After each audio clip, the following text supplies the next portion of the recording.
The archives of the Galactic Concord were vast, stretching across millennia of history. Yet hidden among the ruins of 100 lost civilizations, one unsettling pattern kept surfacing. Whenever explorers uncovered the remnants of a once great empire, alongside their broken monuments and charred databanks, they found the same chilling note, translated differently each time but always carrying the same meaning. Beware Earth. They guard something worse. At first, many dismissed it as superstition. The Avathri scholars argued it was nothing more than primitive fear, a myth carried from one fading empire to another. But others knew better. Legends were rarely repeated across so many millennia without reason. The council decided to investigate. A task force of scholars, soldiers, and diplomats was dispatched toward the Sol System, home of Earth. Their mission was simple: discover the truth behind the warning. They expected hostility, or at least suspicion. What they found instead was silence. Earth's orbital stations floated abandoned, half-powered.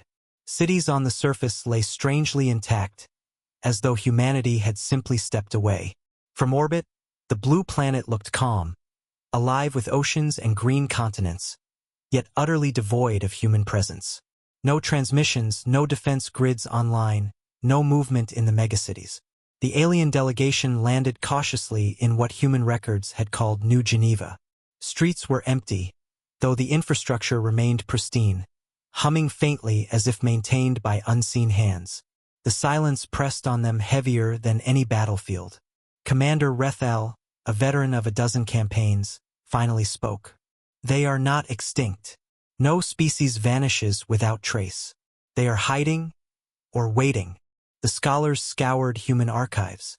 Files spoke of wars, alliances, and technological triumphs, but nothing about the supposed worst thing they guarded. And yet, there was always a shadow between the lines. References to sealed vaults beneath the Antarctic ice.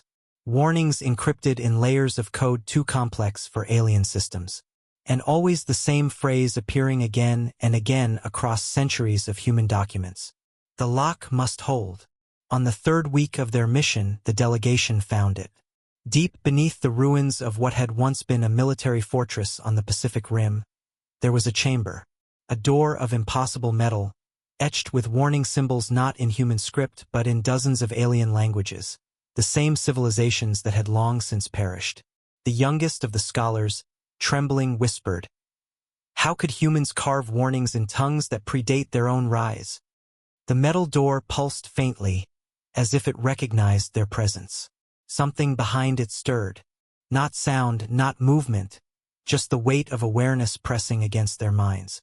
One of the soldiers screamed and dropped his weapon, clutching his head. The others backed away, but the air had already grown heavier, charged with a dread older than stars. Rethel's voice was barely more than a rasp. This is what they guard. This is why every civilization warned us. Before panic could take hold, a figure appeared. A human, tall, weathered, clad in a dark uniform without insignia.